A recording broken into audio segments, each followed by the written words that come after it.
says you can't have fun and learn at the same time? Thepowerofvoices.com.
Now it's time for Straight on the Point with Jesse T. from some undisclosed location somewhere in the world. Now, ladies and gentlemen, here's Jesse T. Yes. Thank you very much for hitting the button. You always forget the button on me, man. I don't know why. You remember everybody's button but my button. Why can't you hit my button once in a while, huh? You know? I mean, do I have to take you out on a date or something for you to get to my button or what? Gee whiz, I tell you. Yeah, well, okay, good for you. That's Lee. Baby Michael's bringing us on like he does every single day of the week, Monday through Friday, right here from 5 to 6. Good to have you with us. We are back together again on a Wednesday in Southern California, and following a great show for TLC Unleashed right there. And boy, did you see those beautiful bodies that were walking out of this place, and now they get me. I mean, that guy had arms the size of redwood trees. Get me arms the size of grass, But hey, that's good enough. Jesse T, back with you here, the Jesse T Show. We are broadcasting live here from an undisclosed location somewhere near the old Howard Hughes Aircraft Company, where they built the Spruce Goose eons and eons ago, right by MGM Studios, deep in the bunkers where two Chihuahuas control our outside door and our security. And if you've never been chased by two Mexican Chihuahuas, you don't understand vicious, carnivorous canine animals. They are the worst animals in the world. They even take on pit bulls and German shepherds. So that's how we're protected here from all the festivities outside. All right, so good to have you with us. We're back here on the air and everywhere, from the community to the world. What a week it's been. What a good time we've had in here. And we're bringing on a special guest here as I'm distorting terribly in the headphones. And I don't know what that's about, but I'm going to take these phones off. I keep distorting real fat here. All right, there. What? Oh, yeah. See, you forget to hit the button, and you forget to unplug the plug. Well, nobody uses headphones anymore. Well, I do, And you do, too. I wanted to hear you. Oh, gee, thank you very much. You're part of my 5 listeners, right, and 5 viewers? Okay. Earlier this, about 2 months ago, we had a terrific interview, and we Skyped it all in because LA traffic kicked our butts that day. Yes, it did. LA traffic is God's gift for us to really take a check on our stress levels, to wind our patience to the very stretch of the rubber band. And I think that the devil has a little bit something to do with it, too. I think that God and the devil are sitting there just laughing at everybody in LA traffic. But we had a terrific interview with this beautiful, lovely lady to my left or right, whichever way you're looking at this. And she is just a terrific actress here in Hollywood and New York and everywhere. And I would like to welcome you, Ashley Atwood. Hello. Thanks for having me back. And we met at the Chinese Theater. We did. having Chinese food. Or movies, either way. If they look at Anything in a Chinese Hollywood, movie theater is that's Chinese. right. It's The just what funny it is. thing when you go to the Chinese theater and you want to have some pizza, you go across to the street and Koreans are making the pizza. Yep. Now there go you figure that one. Korean food's really good. But Koreans making Italian pizza? I don't know. Like, it puts their own personal flair to it. I guess so. So we met at the Chinese theater one lonely evening when it was packed up really solid and full for a movie that she was in with so many great stars, William Forsythe, Paul Yes. Sorvino, and the list went on and on and on. Joe Mantegna was in it, right? Uh-huh. Yeah, he Yeah. had a terrific part in it. I liked his part a lot. Yeah, I didn't get to meet him. No, I he just di- met with William. I don't think he That's showed him. up that night either. I know. I didn't see any of Right. them either. That Well, the night. $25 I sent him, I guess, just wasn't enough. No, the swag bag wasn't. No, wasn't happening. no, that's right. That's right. The swag bag of the Chinese theater. Yeah, a great red carpet it was for a movie called The Bronx Bull, right? Yes, The The Bronx Bronx Bull. Bull. Now, not to get mixed up with the Jake LaMotta movie that was done 30 years Yeah, ago, no, don't The mix that up. Raging Bull. This was the Bronx Bull. The Bronx Bowl. Yeah, don't mix those two up. Yeah, it's would be about bad. the same topic, but it comes at it from a different angle. The great yeah, fighter it's a Jake LaMotta. LaMotta story as he grows up. It's more biopic, I think. Yeah. But William Forsythe was amazing in it and had a great portrayal of that amazing fighter and the life that made him who he was. So. Yeah, you always got the indication with the character that Williams Forsythe created in Jake LaMotta. You always got the indication that he was about ready to pop anytime. Yeah. And he just was doing everything that he possibly could not to just zonk somebody in the Right. nose during, as an actor. You always got, and so I think he was a perfect part. He was great. He was just so great. What an honor to work with such a legend, Yeah, it's going to be iconic, I'm sure. If there was a Hollywood, well, I guess there is like a Hollywood, Walk of Fame would be equal to like the MLB Hall of Fame. So the Walk of Fame would be equal to I that. guess wouldn't so, it? maybe. Yeah. I want the handprints and the You want the concrete. oh yeah. But the star is the first step. Yes. I'll Well, take the you are star, certainly too. up and coming. I mean, you've spent a lot of time in your career getting to the point where you're at now. And of course, you're an overnight sensation, of course. Oh, Yes. sure. Right. An overnight success, right? That- Ask my parents about that overnight. oh, yes. That was a long night.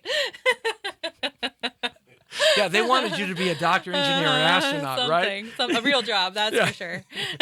But you got bit by the bug at an early age, I'm did. sure. I did. What I bit did. you? What was the thing that kind Oh, of? shoot. That's okay. That's my signal to call my little boy. Oh, We'll have to call him sometime. do you call him little boy or? Oh well, he's still a little boy. He's about to turn 9 in a couple of Oh, weeks. he's still a little So guy. To me, he's still my little Oh, boy, even and though he may argue. They all. that. My son is 21, and he's one of these Spartan Warrior Elite Pro racers. Uh-huh. That run 5, 8, 13 miles and obstacle course through mud and barbed Oh, wow. wire. He's one of those guys. He's still your little boy. Yeah, he's still my little yeah, boy. that'll never change. It'll never change. Except I can't kiss the top of his head My anymore. mama used to say, no matter how tall I grew, she'd still be able to whip my butt. Well, I tell you, my mama could whip anybody's butt. That big Scott Irish Italian woman with shoulders like this. Right? I mean, she My was. mom was only 5'4", but she wasn't afraid to Oh, no. to let me know when I was doing wrong. Oh yeah, I don't think we have enough of that in our society today. That mamas aren't just they're not letting it go like they used to. I don't know. My son knows when he's done wrong too. So All right, so you have my permission to call him after the show, okay? Okay, thank He's, you for he's that. probably going, Mom, are you coming home? I'm hungry. yeah. So you got bit by the bug at an early age. Were Mm-hmm. you around your son's age when you got bit by the bug? Younger. I went to my cousin's dance recital. I was like 4 or 5 years old, and I was dancing in the aisles with her, and I was like, "Mommy, I want to be up there," and I never left the stage. Never looked back. Never left the stage. And it was about 12 years old when I realized I grew up in a small town in Texas. So you're a And- Texas girl. Yeah. So it was about 12 years old when I realized that I could do this for a living. Like people got paid to do Right. this. Actually. And yeah, that they actually got paid to do this. It wasn't just people dancing Right. for fun, Right. which it was, but you know what I mean. Yeah, And that was the turning point. That was when I had made the decision that this is what I was going to do, and I've always done it. So. What was it when you were between 4 and 12? What was it, the part of the entertainment business that kind of fascinated you? Was it the idea of playing another person? Was it the idea of pretending? Was it the idea of the story you liked to read a lot when you were a kid? Or did you have a great imagination? Well, I did have a great imagination, but I started as dancing, just dance recitals, and Right. going to dance class several days a week, and I think I just loved to dance. I loved especially being on the stage, Right. and I loved the adrenaline rush and Yeah. all of that, the performance aspect of it when I was that young. Right. As I grew into choreography and all of that kind of stuff, I started to be able to tell stories. Yeah. And really relished in the creativity of being able to bring a story into movement and tell it that way, and then start to move people by it. Do you recall the first time that you were able to bring a story to life on stage? I take it you started your career in stage versus Yeah. commercials or things like that. No, stage, Like a lot of sure. people today, they just start they're on web series and on commercials and things. But I take it where you came from Texas, there probably wasn't a lot of that technology. So you had the opportunity to go to theater. So what was the first time that you can recollect that you went, you did a part or something and you felt like you pegged it? You felt like, oh, that was really great. I mean, there were several aspects, but I think the most significant, I was auditioning for my college dance program, and I choreographed a liturgical, like lyrical, modern type dance to On My Own from Les Miserables. Oh boy. And I told the story of it through movement. Obviously, somebody else was singing, and it brought tears to audience's eyes because they could feel the story, they could see it, they were living it with me, and I think that's when I not first realized, but that's when it was like that's what You felt I the wanted to. impact of what you did. Yeah, to exactly. create an effect Touching in somebody people's else. lives and making their heart move in some way. So that was really impactful for me. So that's interesting. I mean, you started off at a very young age, still almost just really a baby. Mm-hmm. And it took you all the way to college to really get that one time that you went, wow, I did something here. I Yeah. did this, and people are reacting to this in a certain way. This is more really than just clapping and yeah, having, and being nice, yeah. right? But Nor just having fun. they're just reacting Yeah. unconsciously. Right. And- when I was able to make them cry, I think making somebody laugh is definitely hard. Comedians have their, that is a special skill. But there was a difference from when I grew up through high school and just entertaining people and just, putting on a show, to when I did that number, and it was very different to actually move somebody to tears. So you got Very double different. whammy. You Yeah. got bit at a young age, and then you got bit when you were in your Yeah, 20s. yeah. And that was it. Yeah. That's it for you.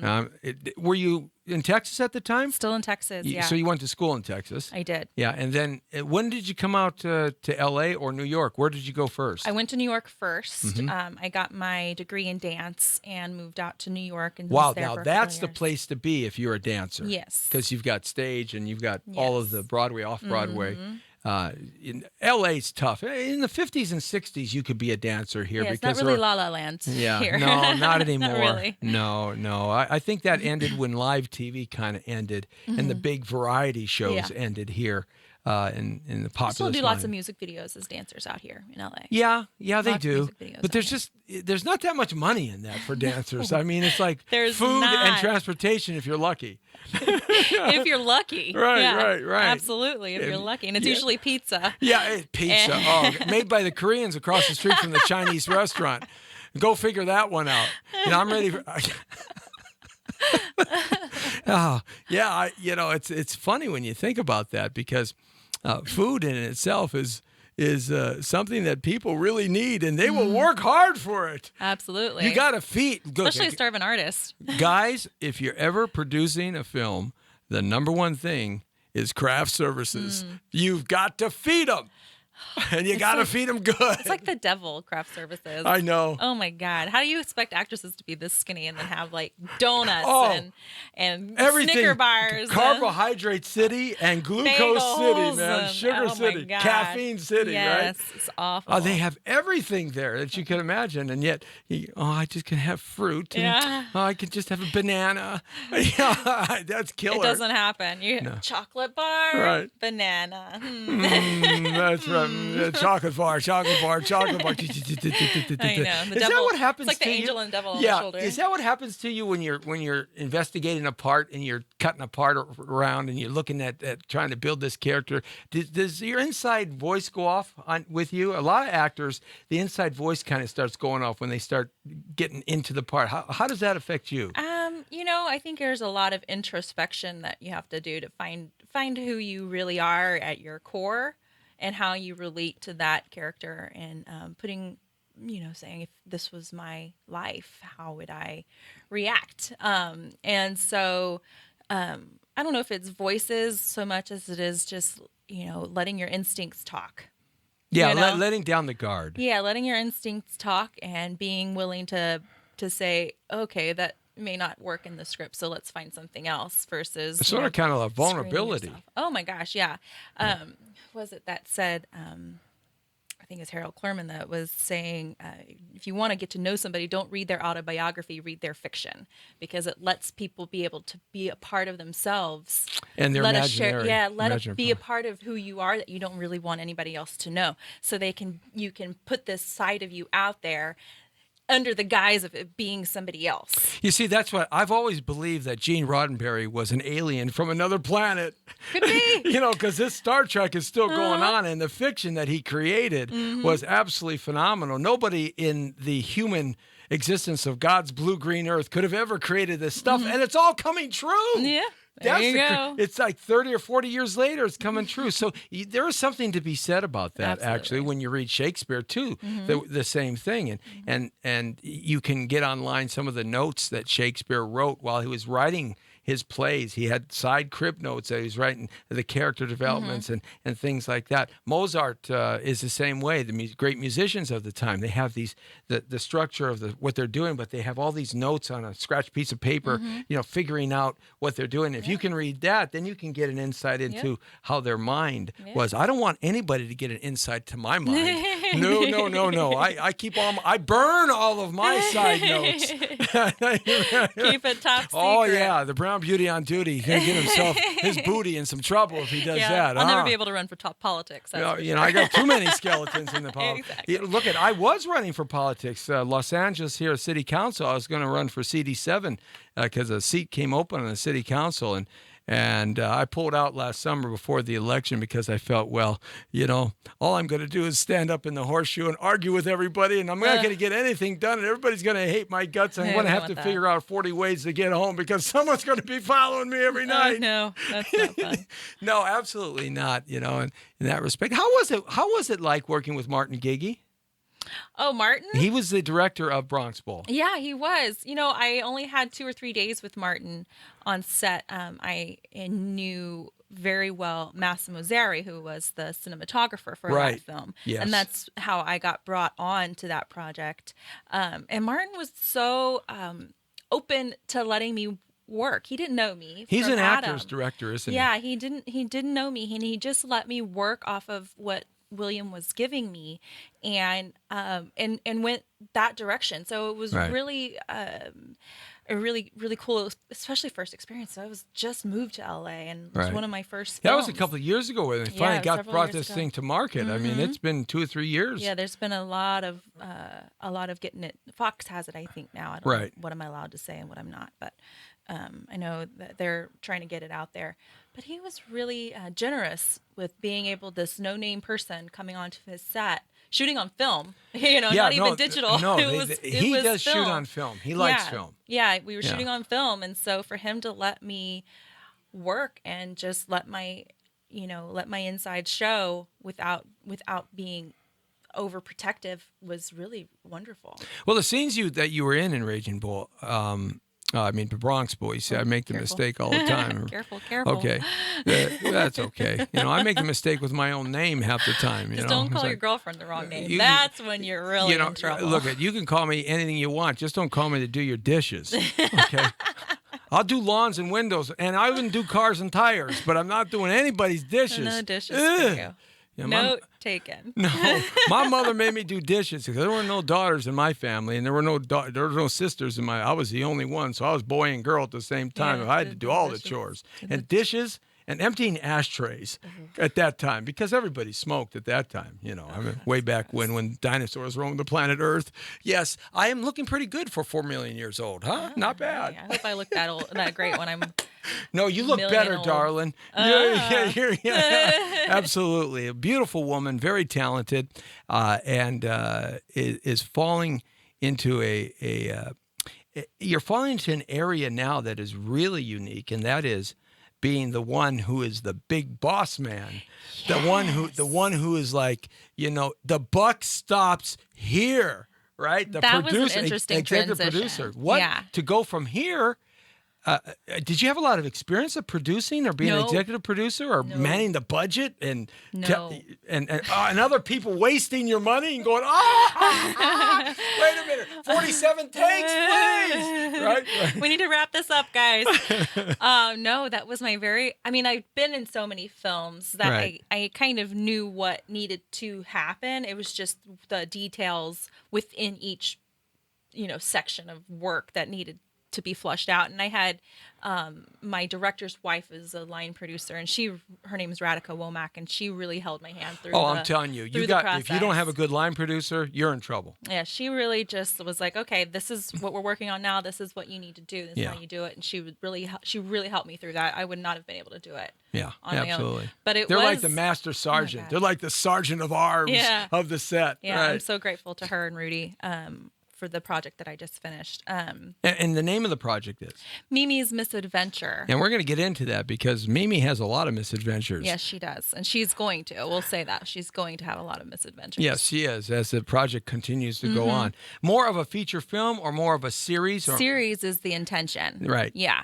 Dramatic series or something that's on cable or web series or network TV? It doesn't Yeah, really Netflix matter. is the dream. Yeah, if you're well, listening, Netflix. Come on, Netflix.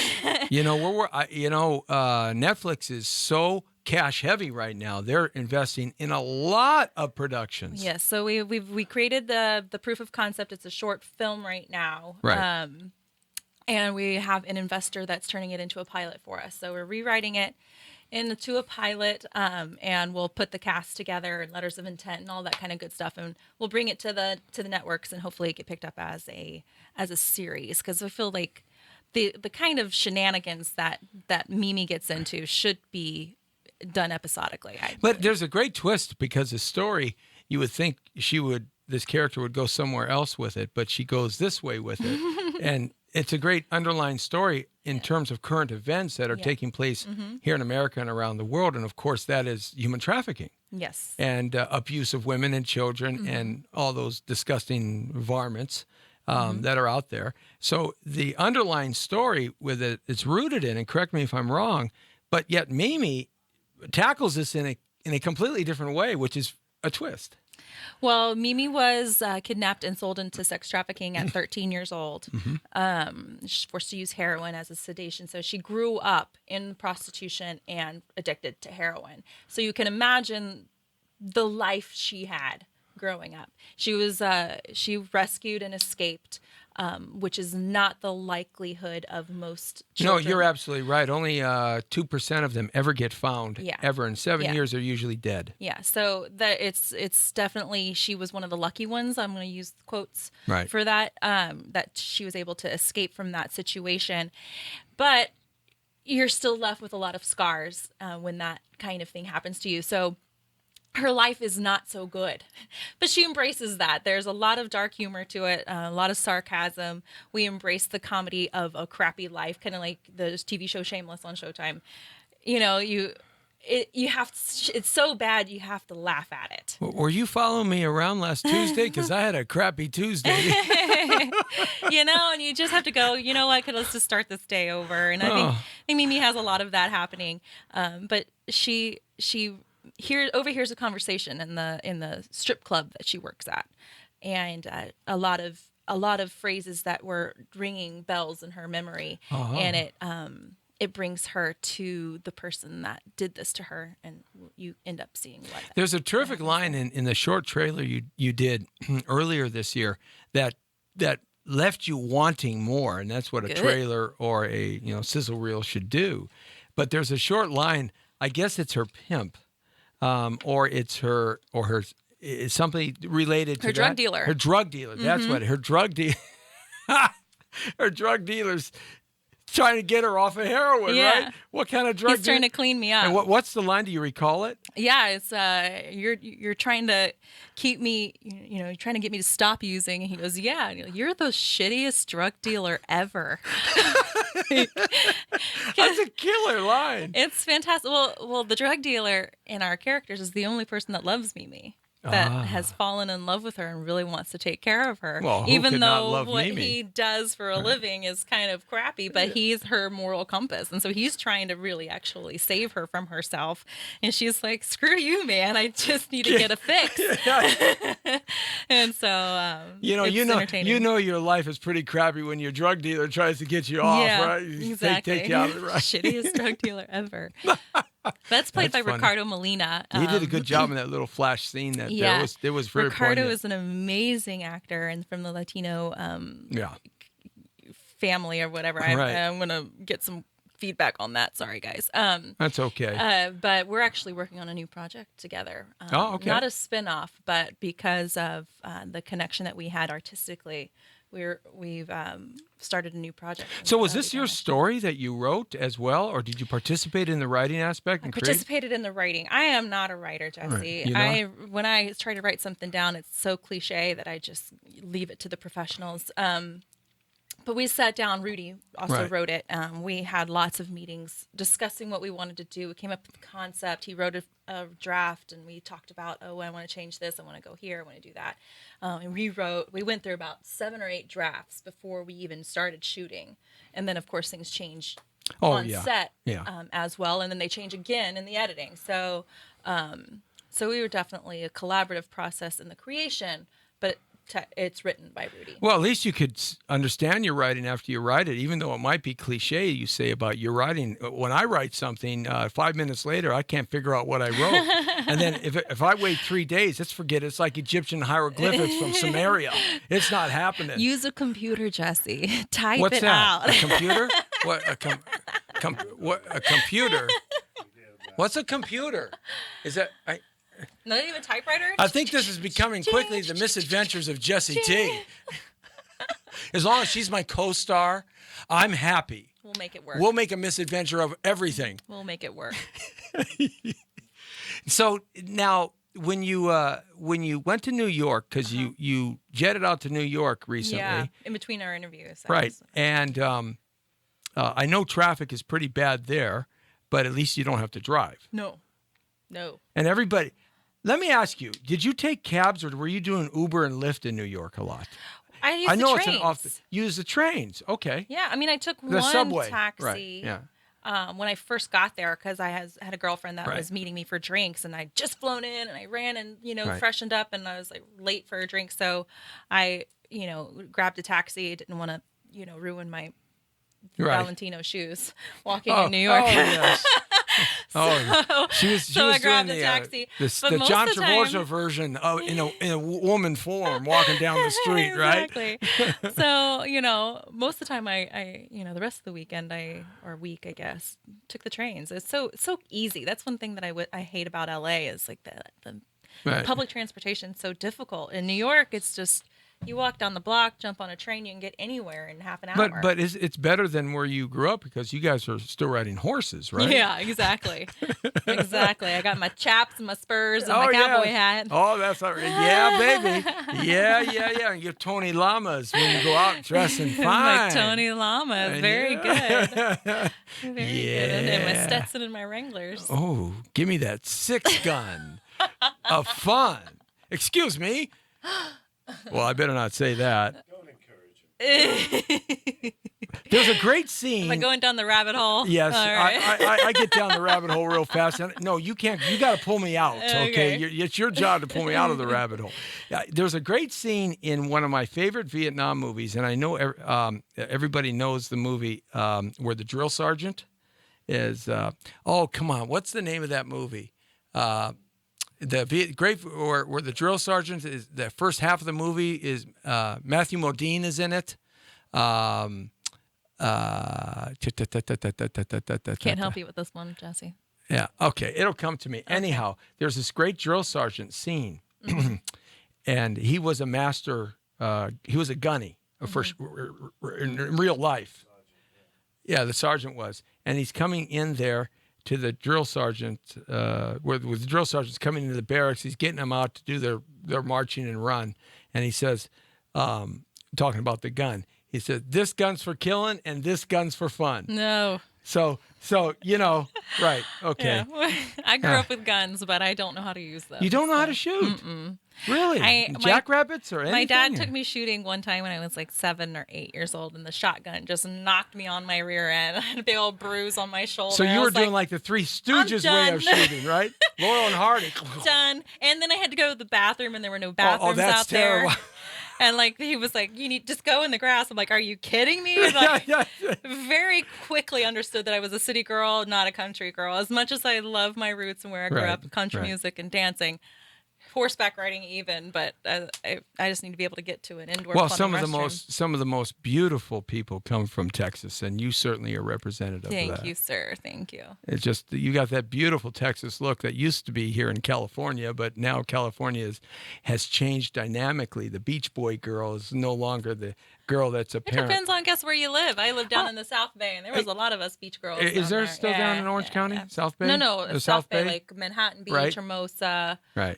All of that kind of stuff. I loved living down there. I know. It was beautiful. You don't live there. You live up my yonder. I live in the valley now. Yeah. Oh yes, you're a valley girl.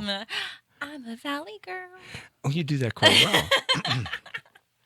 So now that you're in New York, and I'm supposing you went there because you had some business with your film. I had an audition. I had an audition out there, and I had a production meeting for another 2 projects. You know, one that I produced and one that they were looking at me to be in a TV show. So it was definitely more work. Right. But it wasn't specifically about Mimi. My film. Yeah, right. Mimi. But so now that you're going to get picked up here, hopefully after you've done the rewrite and you do the new trailer or the new you're actually going to do 30 minutes. 30 minutes. No, we want it to be an hour. So you're going to do an hour. Yeah, an hour pilot. Okay. We won't reshoot it unless we're asked to, because the studios and stuff are going to want to cast it themselves. No, they'll want to to take it over. So, once you go there. We're going to put the Bible together and rewrite the pilot, put the episode Bible together, and put letters of intent and all that kind of stuff, and hopefully have it by the end of the summer ready to start pitching to networks so that they can shoot it in pilot season.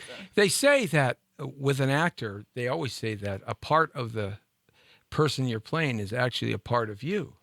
So is Mimi a part of you somewhere? Yeah, absolutely. Kind of hardcore, kind of spunky and smart act. She's a smart ass. Right. She is a part of me that I don't get to express. I grew up a Texas girl. My mom would have slapped me in the face if I spoke like that. Right. So there's a part of me that always, when you're in the car and you're like, I should have said this, and you have that little moment. Mimi doesn't have those moments. Mimi can say whatever it is that she says. So that is a part of me that I don't necessarily get to express on a daily basis. That's one of the cool things about playing and acting is that you get to play things and do things that you normally wouldn't do in regular because you don't life. have the human consequences of it. Right, you don't have any consequences. It's all pretend consequences. Yes. Those are the best kind of consequences. The problem is when you go off set and you're driving home and you haven't let that character go yet. Ah! No, I've had too many close calls of that. Like they did, Olivier did Dustin Hoffman when he did that great scene in the dentist chair where he's being tortured in Marathon Man. Jeez. And he was, Dustin Hoffman and the whole gang that came out of the New York and the School of Acting in New York, Strasberg. They were all heavy-duty method actors. I mean, to the hardcore. And Olivier said, "Hey, at the end of the day, in a whole bunch of wasted film, they didn't get the scene. And at the end of the day, he said, "My dear boy, it's just acting. you Yeah. know, that's all it is. I You don't have to live the part at home." I had a bit of road rage a long time ago when I first moved here, and had a Mimi moment, and Yeah. the dude followed me to my office and got out of the car and started yelling. I was yelling right back at him. Oh, good for until you. Until my boss was like, "Let's go inside." He's like, "I don't think you realize how dangerous that really is, That Ash, really so could be, yes. just slow your roll, Slow calm it down, down. Slow it down. Slow think it down. about it a little more." So, all in the day of the life of Ashley Atwood. What is that like? It's different every day, Jesse. A typical day that's different, but what would be a typical day? You're busy. I mean, my typical day is eating a bunch of tacos, watching the grass grow. So, yeah. Sounds miserable. I told you I have a crappy life, especially on Tuesdays. Tuesdays is my crappy day.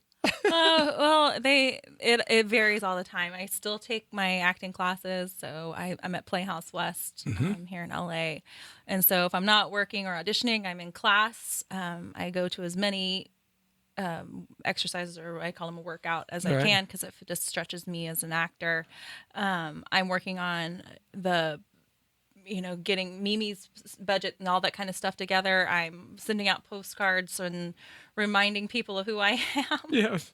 Please love me. I'm production meetings on the news. The new projects coming out. I'm probably gonna make my production company into an LLC, since I've got a second project coming. So I need to make that an official thing, and buying some equipment. Always that. I'm Yes. buying some equipment for Reminding the production people company. and buying equipment. That's Yeah, two so there's a major lot things. of stuff going on. And then, maybe my kid. Yeah. He's going, Mom. My sweet little man, who's the casting associate on Mimi, by the way. He loves that he has a little credit at the end of that very film. nice. He was my spy out in the lobby Oh. during casting, and he was to tell me, who was being nice to everybody and who was being rude, and all that kind of stuff. So at casting, he was like, I liked her. He was not very nice, but I liked him, and I, very good. That's and an it was important good job. to know. Yeah, Yeah. it was good to know who, Right. what the integrity of people were when they didn't think anybody was watching. That's always good to know. Mm-hmm.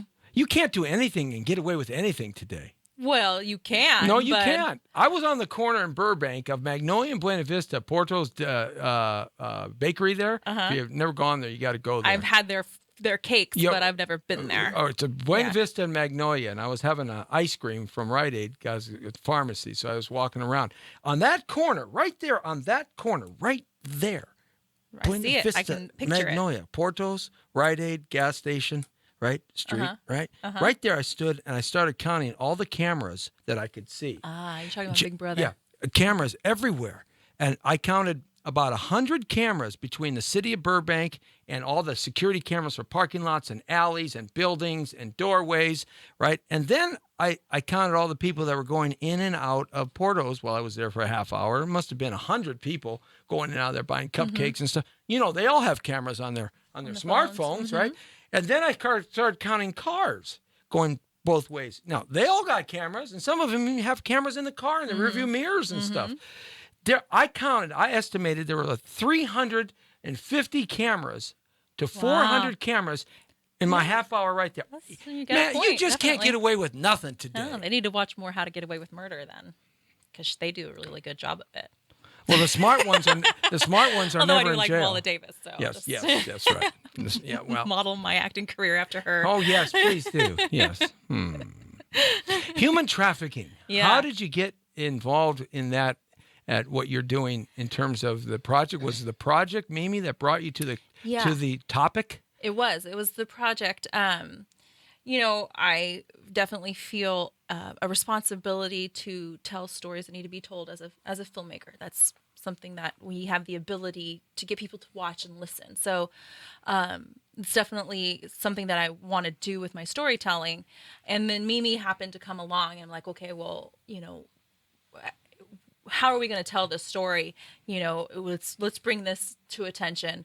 And then how are we going to get people to watch it? Because you don't want people to go, I don't want that. So how are we going to get people to watch it? How are we going to make it entertaining for people that, to bring up the subject and bring it to the, forefront of conversation without scaring them away? Yeah, the topic is really heavy. It's a heavy topic, and Jada Pinkett Smith did a big documentary about a year and a half ago on that. And of course, Ashton Kutcher, he testified in front of Congress about a month and a half ago. We've been fighting here at the Coalition Against Human Trafficking in Los Angeles, CAUT, which I'm the director of, Jesse Turrell, for about 10 years. And it is definitely a heavy, heavy project and a heavy topic. And the interesting thing about it, though, is that you would think it would be getting better, but in actuality, it's getting worse. And the primary function of why it's getting worse is because of the internet. Oh, yeah. All the FBI, the Vice, the police all say that the dirty rat bastard varmints, the pedophiles and pimps and sick, perverted scumbags, and I hold no words of kindness for these people, they prey on the ones that they know can be captured via using the internet. All the social network sites, let's meet at this party, let's meet after school, and it's always some young person that person thinks is their age and they're not. And so the internet really has infiltrated that aspect, that protection level.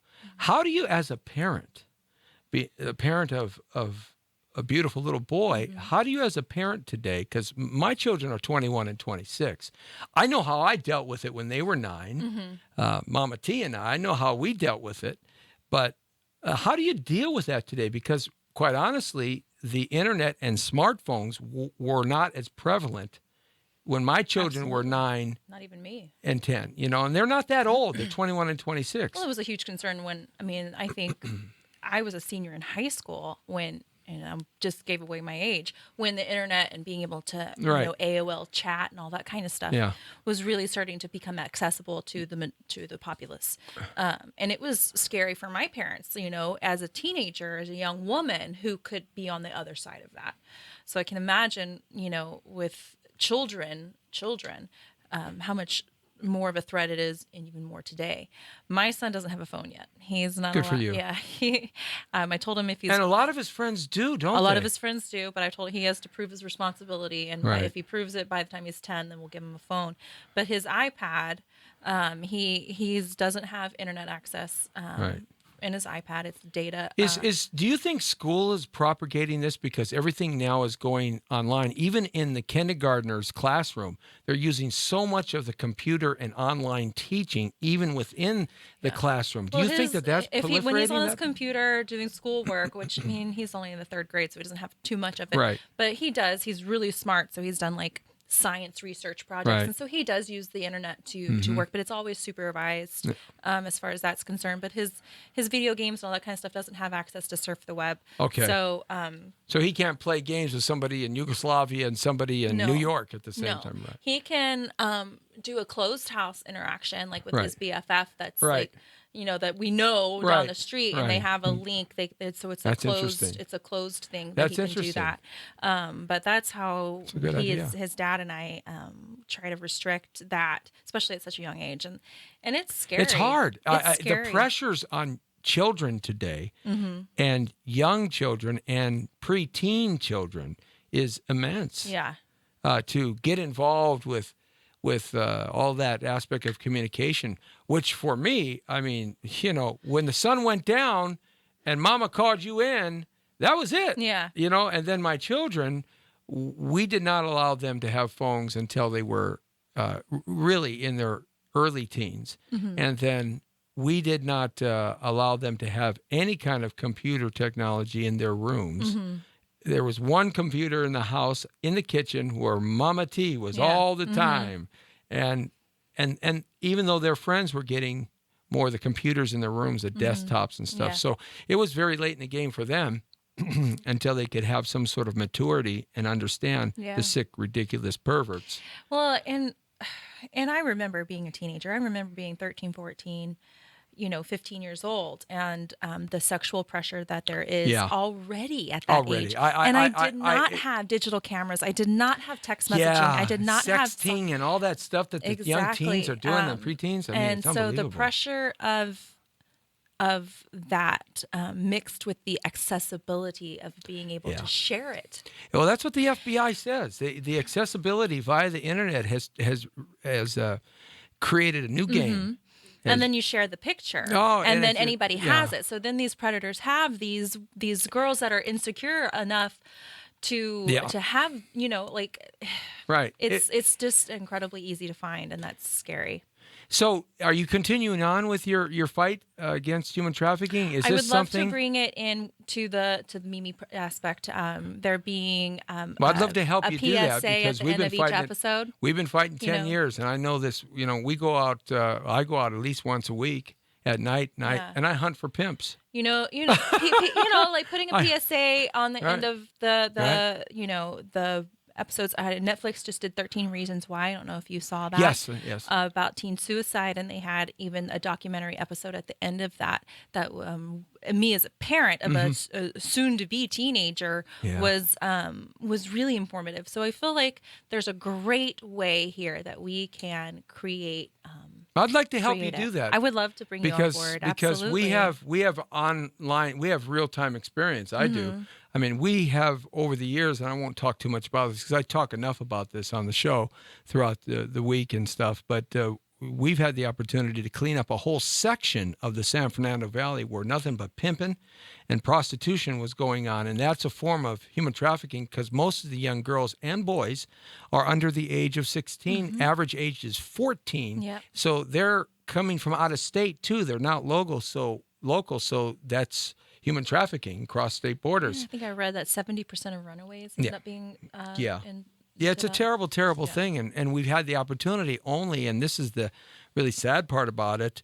A lot of arrests and a lot of guys going to jail, etc. But we've only had the opportunity in really rescuing 3 or 4 girls in all that time because, like you said earlier, the statistics don't cater to the rescue. Well, there's going to be rescues in Mimi's Misadventure in the series. That's part of what she does is as part of her looking for this person that did it to her. She ends Right. up finding these other girls, and so Wow. we could definitely get together. Well, I'd love and- to chat and, with you, bring yeah, some and real we'll life talk to it. about how it really goes down. I mean, we got and what Dr. can find. Schlegel. Dr. Schlegel, who's been fighting missing persons, primarily missing persons in families, for 50 years. Wow. Doc Schlegel. And he lives in Burbank. And he was my consultant on a brief series I had and that I'm trying to re-engage called Man Tracker and the Hunters. And that's what we do. But so we've got the connections with the politics and the police as well. So Yeah. that would be really It would cool be to bring great that, to have the that- reality of yeah, that. exactly. The The real consulting aspect. on it. Anything you can do to bring awareness to that is a positive thing because especially for young people, they've got to know. And unfortunately, happens right under their noses. it happens and they don't Right. even know They it. don't even know it. You know, that's the key. And you're doing it in a dramatic way, a creative way that has some fun to it, Mm-hmm. that doesn't really lighten the topic, but lightens the presentation of a very serious topic. And I can see why that your show could ultimately be picked up by a network because it's got a good underlying message. Yeah, good strong message, but it's really fun to watch. Yeah, it is fun to watch. I it love really it. is a great little So picture. where I'm really can proud folks of it. see it? Where can folks see it? Right now, it's still in festival, so you Okay. can't see it yet, yeah. unless you follow our page on Facebook, Mimi's Misadventure. Mm-hmm. Follow us because I post whenever we're screening all over the country and the world. We're screening in Italy even. So follow our page and you'll get updates about all of that. If you want to follow me, Right. I'd like to follow you anytime. follow me social media, please. Yes. Not real life. Oh, just my luck. The only person I ever get to follow is Lee. Yeah, well, he puts up with it.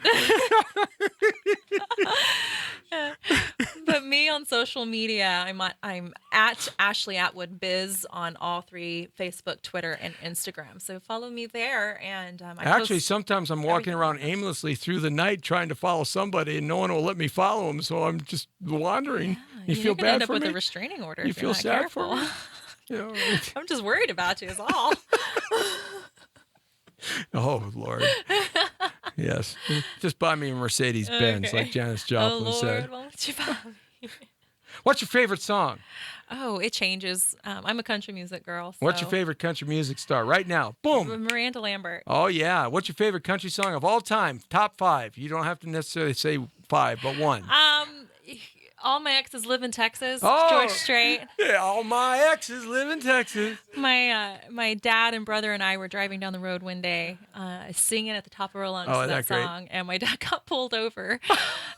It was a speeding ticket because he was just having a good time with his kids and lost track of how fast he was Dads going. will always be dads. So I'll always remember that. Daddy got in trouble for singing along with us to the radio. Love it, love it. Favorite actor? You got one? Natalie Portman. Yeah. Is Baby. one of my favorites. Yeah. Allison Janney. Uh-huh. The West Wing. I loved her in that. Tried to go see her on Broadway actually. Right. While you were there? While I was there, but didn't. I got to see Glenn Close. Oh. And I'm not much cried on- my eyeballs out. Did you? Yes. Yeah. She was spectacular. She was just Spectacular. so inspirational and spectacular. Yeah. Her and Meryl Streep are like the Meryl Streep, yeah. iconic actresses of Yeah, our it's time. like I feel like saying Meryl Streep's almost like, it's a given. Right, It's a Even Glenn given. Close is a given too, But because they both kind of came at the same time. she walked on stage and I was just like, I want to be you. Just lost it. Ugly cry the whole time. Mascara coming down, right? you forgot it wasn't Halloween that night, right? It wasn't pretty. Real bad, huh? It wasn't pretty. You're supposed to be going to a play and having a good time. I did. I loved it. I loved every second of my tears. Oh Lord, I tell you, that's fun. Do you have a favorite car? A Bentley? Oh yeah, I'm telling you, all my exes live in Texas. A Bentley, Glenn Close, Natalie Portman. She's got my ticket punched. Thank you very much. Wow. How can you go wrong with a Bentley? I mean, really. You can't. They're beautiful. They're gorgeous cars. I've never actually been in one. You haven't? No. Well, I'll rent one if you want. I've been in a Maserati and I didn't like it. She as didn't much. get that, did she? No, she didn't. No, she didn't get I glossed yeah, over it. Yeah. Oh. Am I starting to ignore you, Jesse? It's only been 1 hour and I'm like starting to tune you out. Actually, I'm hanging in there pretty good because it usually only lasts about 32 minutes and 14 there we seconds. go. Then they get started ignoring. This is the kind of fun we were having on the red carpet that night. Yeah, it was a good time. We were having a good time. It was a good time. Yeah, absolutely. So what's in store for you? We talked a lot, but do you have anything coming out that we can see you in right now? Or are you in any plays? Or are you just working hard at getting a lot of stuff going? It's not done yet. Strayed is a movie I did. It's starting to come out. Mimi's Misadventure is probably the biggest thing right now coming around. I've got plays that I'm working on, but they're not staged yet, and I've got projects that I'm working on. So, hey, all my friends out there, casting directors, and people that have got money, would you hire her, please? Please do. Hire I'm shooting her. a movie this summer, so that'll be fun. But her. know. Right there. Her. You need to hire her. Ashley Atwood. Ashley Atwood. I like that name. Thank you. Ashley Atwood. Is that a real name? Yeah. It wasn't my birth name, but it's a family name. Ashley is my birth name, and then when I decided to do this, I chose Atwood as a stage name, but it's still It's my close family. enough. Yeah, it's still my mom's side of the family, so Right. it's legit still. Legit. What a great actress. A lot of fun we had. Just a terrific time today. And give that website out again that fans can follow you on. Facebook, Mimi's Misadventure on Facebook. And look for this lovely young lady. She is blowing up across the country. Lots of great projects coming out. She's going to be a household name here real soon. I know that. And then I'm only going to have 26 and a half minutes with her.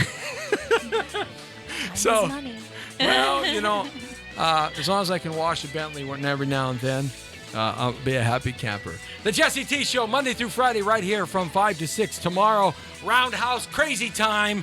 That's right, just like last week, we're going to open it up and talk about all the topics of the day. The only way me, Jesse T, and our crazy guys can talk about and kind of bring a different slant to it. Hey, thanks a lot. Check us out. YouTube Live, The Power Voices Archive, Facebook.com/Jesse Terrero. And our Instagram Live audience, thank you. All the Facebooks, live stream, Periscope. Ashley Atwood, everybody. Great job. We love you. We love you. See you later. The Brown Beauty is off duty. Boom. All my exes live in Texas? Well, I'm not. I never came from Texas, so I'm not an ex yet. No. Ah.